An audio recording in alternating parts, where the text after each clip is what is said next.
Hello everybody, my name's Brandon. Welcome back to the channel. So last weekend I posted a two-part Black Friday Dollar Tree haul. I had so many movies in there. There was like 62 total, so 31 in each of those parts. So at that point, I was done. I had no intention to go back to any of the other Dollar Trees that I'd missed to pick up more because I figured I'd found everything I needed. But then today, my wife decides that she needs to go to the dollar store to find some Christmas decorations for work. So of course, I'm going to pick one of the Dollar Trees in my area that I haven't been to yet.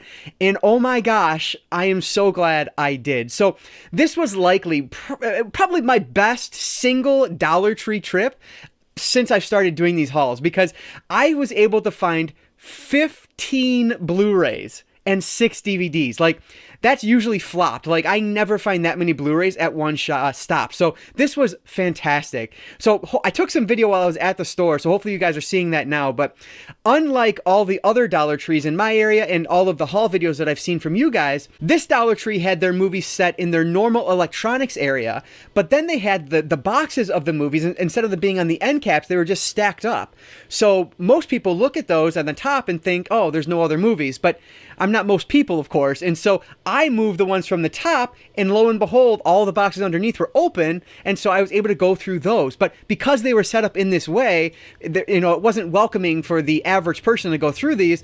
I was able to find a ton of Blu-rays that were still in these boxes that hadn't been put out on the shelves yet. So this was a super fortunate trip to Dollar Tree. Like, I don't think I'll ever get this lucky again when it comes to finding this many Blu-rays. So very happy with what I was able to find today, and I cannot wait to share with you guys what I grabbed. So 21 movies to talk about in total today, so let's not waste any more time at all. Let's dive right in. As always, we'll start with the DVDs and then work over to the Blu-rays. So first up, we'll start with a heavy hitter. We have a Scream Factory title, which I love finding, Tank 432. So this looks like it is a post-apocalyptic war film of some sort. So I don't know, it sounds interesting. The back looks cool. This is one of those IFC Midnight releases in conjunction with Scream Factory, so I'm always excited to add one of these to my collection. So Tank 432, and it looks like this one came out, I don't know why I always say it that way, but it came out in 2015, so there's that. So very cool to find Tank 432. This next one, I vividly remember from my video store days. I remember clearing space on the shelves to put this one in, and because it had John Cusack in it, it was expected to do pretty well. It did fine, it sold enough, but this is The Raven. So when people rented it out, they didn't really have anything to say about it when it came back. So I don't know if this one's any good or not, but it sounds interesting. Like, John Cusack is playing Edgar Allan Poe, hence the title of the film, The Raven.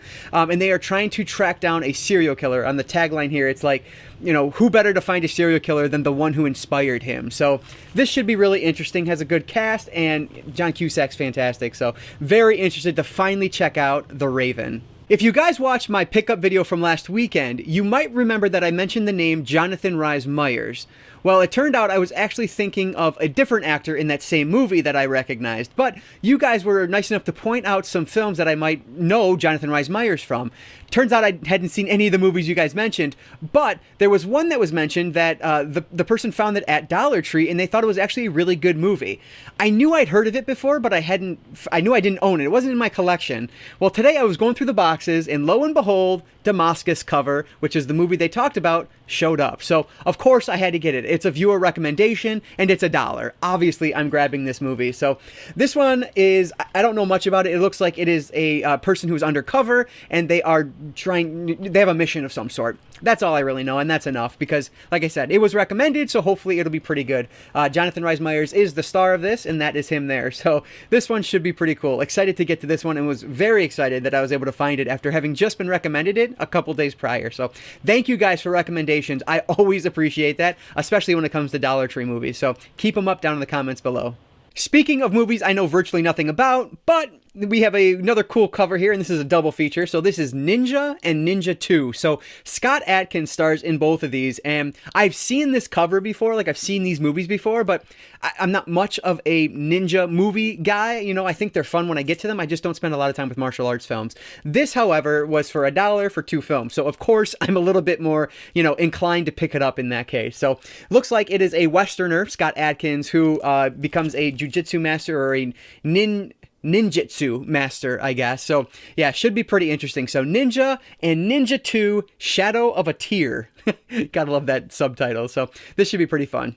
So I guess I'm on a Yui Bowl kick and I didn't even know it, but I found another double feature. This is a Dominic Purcell double feature. So that's always fun. We have, what is this? Elimination Game on top. And then the more important one, we have Assault on Wall Street on the bottom there. And that is another Yui Bowl film. So if you guys remember last weekend, I found Blood Rain, which was directed by Yui Bowl, and Rampage. And both of those were in like, double features or triple feature sets. So this is awesome. I now have 3 Yui Bowl movies in my collection here. So I think Assault on Wall Street, I think is something that came out around the same time as like Olympus Has Fallen or something like that. I feel like it's kind of in the same vein as something like that. And then Elimination Game, I don't know anything about, but I really want it because of this Yui Bowl film. So I'm going to have to do a video, like a Yui Bowl video of some sort, talking about these movies that I have from him. So yeah, very excited to find this one, the Dominic Purcell double feature with Elimination Game and Assault on Wall Street.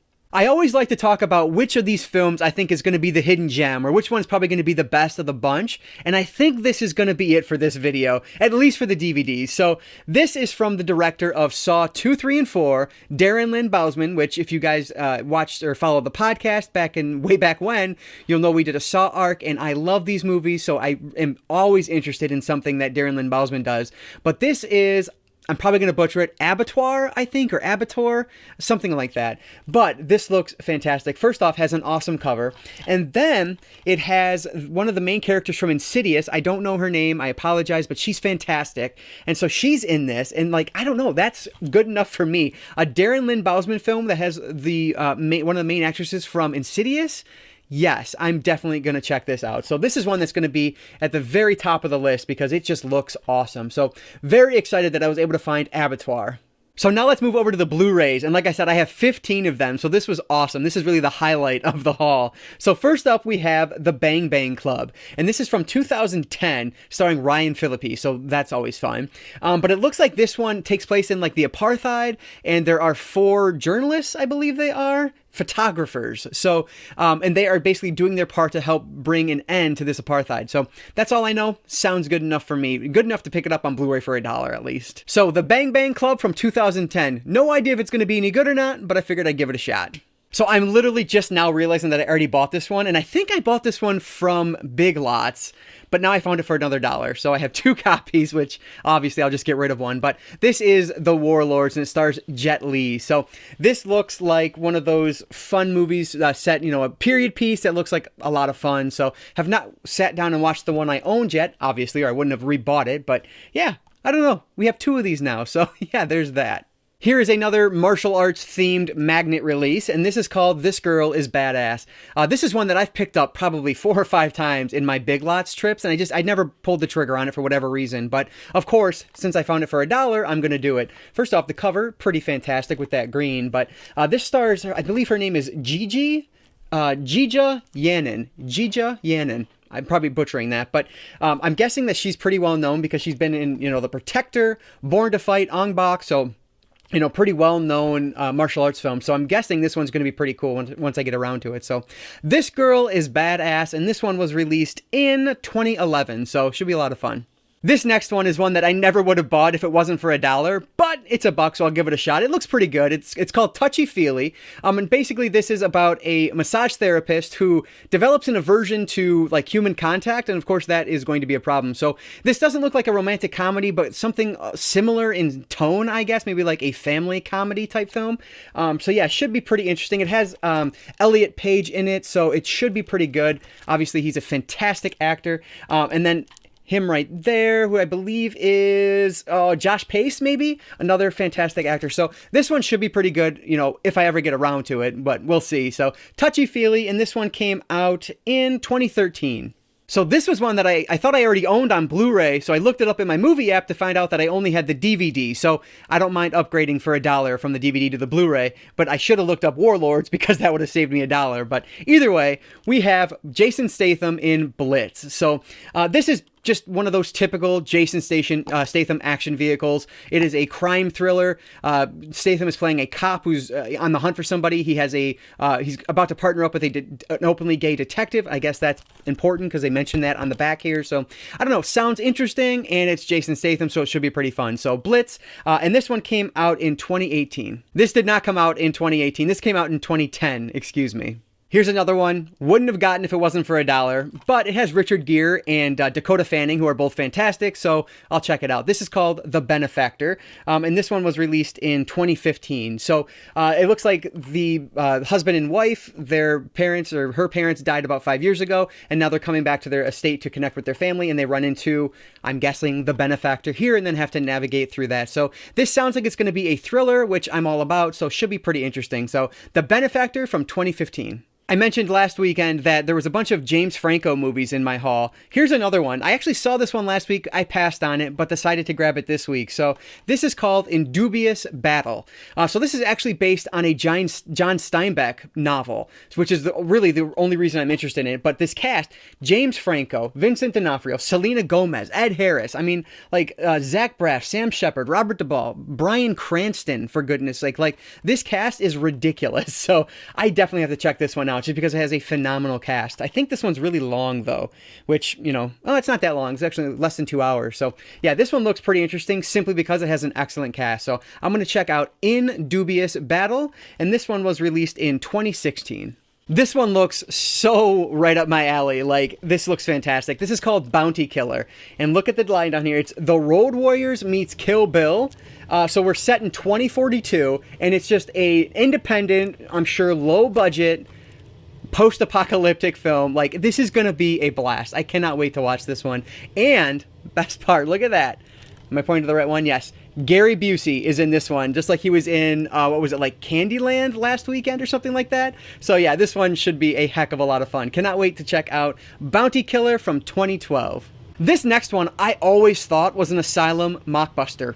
Turns out it isn't, so there's that. But it's called Alien Uprising, and there was I can't remember, this one came out around 2013. I don't remember exactly what movie I thought it was a mockbuster of. I want to say something like After Earth, maybe, with the M. Night Shyamalan movie, but that's not it. I don't know. Either way, this isn't an Asylum mockbuster. This one actually has Jean-Claude Van Damme in it, so that's interesting. But it looks like there is these alien spaceships that are hovering above the Earth, and then things turn crazy, and they are essentially just trying to survive this alien uprising, would be my guess. So it sounds interesting. The cover is very, intriguing. Definitely one I have to check out. So Alien Uprising, and from this one, like I said, is from 2013.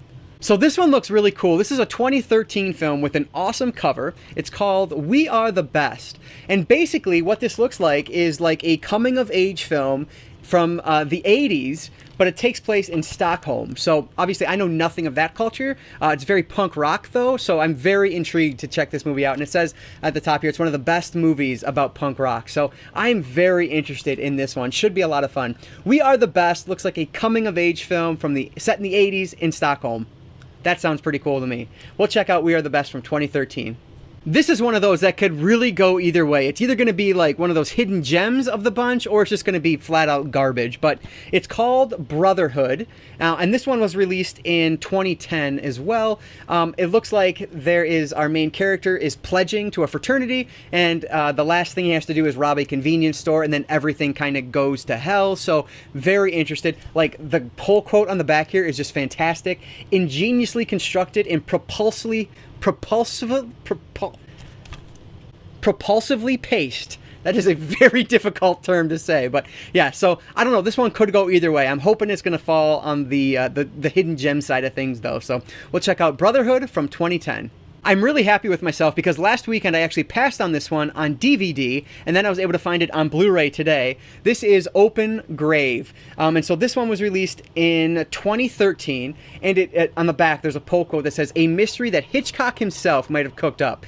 From Ain't It Cool News, so that's pretty cool. But yeah, it looks like this man wakes up in a pit of dead bodies, and then has to figure out what the heck's going on. So it sounds interesting, probably something that I'll enjoy. I like one location films, if that's what this is, so we'll check this one out for sure. Open Grave from 2013.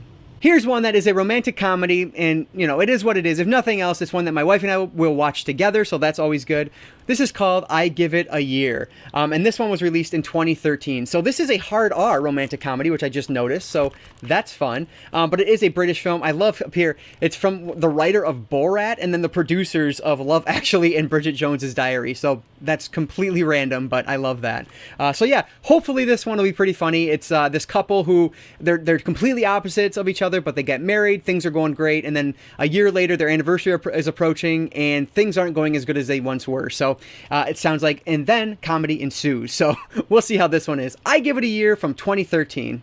These last two are probably the two I'm most excited about, so I saved them for the end. So first up, we have one that's based on a true story, which I always love, and it's based on a serial killer, so more up my alley. This is Freeway Killer. As you can see, it's based on the horrifying true story of William Bonin, who is known as the Freeway Killer. I don't know anything about him, you know, so that's interesting to me alone. I want to know more. But it also has Michael Rooker in it, which is just, I love Michael Rooker. He is just one of the best, like, sleaziest actors ever. Like, he plays a bad guy so well. I don't know if he's playing a bad guy here or not, but maybe. You know, if you've never seen, if you are a fan of like serial killer movies or movies about serial killers, if you've never seen Henry, Portrait of a Serial Killer, you are missing out on one of the finest, most disturbing performances that Michael Rooker will ever do. Like, he is brilliant in that, and it is such a disturbing movie, so check that out if you haven't. But either way, this one is just something that's right up my alley. So this was released in 2009, and I'm sure that it's probably not going to be very, you know, realistic to the real story, but that's okay. Hopefully I will still enjoy what's being told here. So Freeway Killer from 2009 is the second to last Blu-ray, so let's talk about the last one. The last film that I found, and it was literally in the last box that I pulled out and looked through, we have an Asylum mockbuster. This is called Attack from Beneath, released in 2013. This is actually the mockbuster for Pacific Rim, which of course it had creatures coming from underneath the water to attack, and that's exactly what this is kind of, you know, making you think of. So I love Asylum. I used to run a feature on the website on Cinefessions.com called April in the Asylum. I'm really strongly considering bringing that back here to the channel. If you guys would like to see that, please let me know down in the comments below. If there is interest in me talking about films from the Asylum, I would be more than happy to talk about those. The Asylum is more well known nowadays for Sharknado. They did all 6 or 7 of those films. But before that, they were known for their mockbusters, and this was kind of toward the tail end of those mockbusters, but I love their mockbusters, and so I cannot wait to check this one out. So, like I said, if there's any interest in me talking more about the Asylum, please let me know down below. Any excuse I can have to talk about them, I would love to do that, because I haven't done so yet on the channel. But anyway, Attack from Beneath from 2013 is the last Blu-ray I was able to find from Dollar Tree today. All right, and there it is, part 3 of my Black Friday Dollar Tree haul. I know I technically found these after Black Friday, but it's from the same wave, so I'm calling it part 3 and moving on with my life. But either way, let me know down in the comments below, where should I start? Anything on here worth my time? Anything worth selling? Let me know down in the comments below. I love having more of a conversation with you guys down there. As always, if you guys did enjoy this video, please consider subscribing to Cinefessions here on YouTube. And if not, well, thank you anyway for watching this video. I really do appreciate that. And like I always say, I don't just talk movies. I talk all things media, be it movies, books, video games, comic books, podcasts. If it's media related, I'm interested in it. And if you are too, you might consider subscribing. All right, guys. So that's going to do it for today. I just want to say thank you all so much for watching, and I'll catch you next time.